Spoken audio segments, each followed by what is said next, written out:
हलो हलो महबूब चनान जे गोठो जलसो प्यारो। हलो हलो महबूब चनान जे गोठो जलसो प्यारो। जंहिंमें अचे थो अलामा राशिद कायद सिंध सुहारो। हलो सब दोस्तो, हलो सब दोस्तो, ओ हलो सब दोस्तो। हलो हलो महबूब चनान जे गोठो जलसो प्यारो। जंहिंमें अचे थो अलामा राशिद कायद सिंध सुहारो। हलो सब दोस्तो, हलो सब दोस्तो, ओ हलो सब दोस्तो। आ जलसो ही मज़ेदार थींदो, साईं अब्दुल क़यूम बि ईंदो। खोड़ो असदुल्लाह पहुचण सां महफ़िल में रंग थींदो। आ जलसो ही मज़ेदार थींदो, साईं अब्दुल क़यूम बि ईंदो। खोड़ो असदुल्लाह पहुचण सां महफ़िल में रंग थींदो।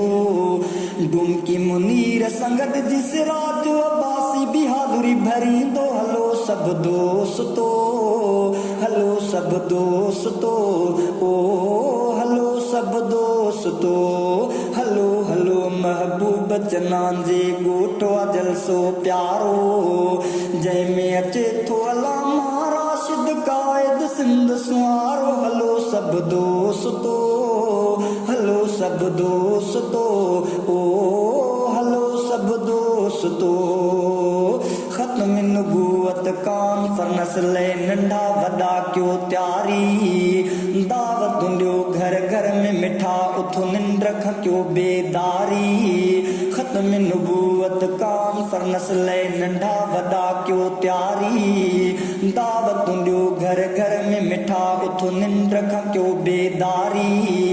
28 दिसंबर ते कंदी रौनक महफ़िल प्यारी। हलो सब दोस्तो, हलो सब दोस्तो, ओ हलो सब दोस्तो। हलो हलो महबूब चनान जे गोठो जलसो प्यारो।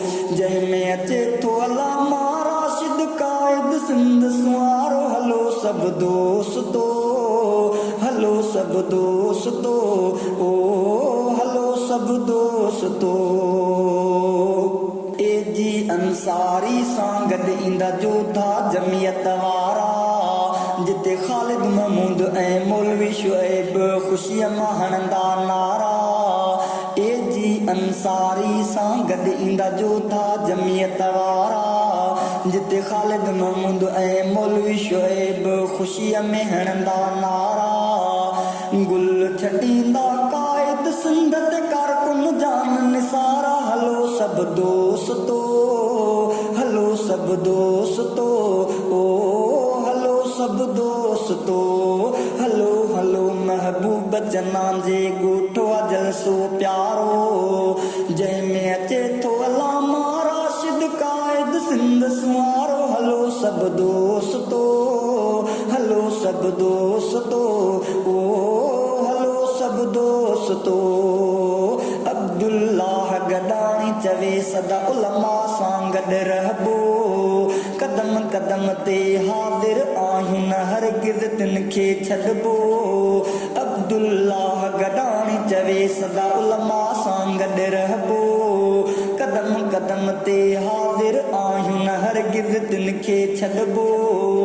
जलसन ऐं जुलूसन में ॾे साथ सचन सां हलबो। हलो सब दोस्तो, हलो सब दोस्तो, ओ हलो सब दोस्तो।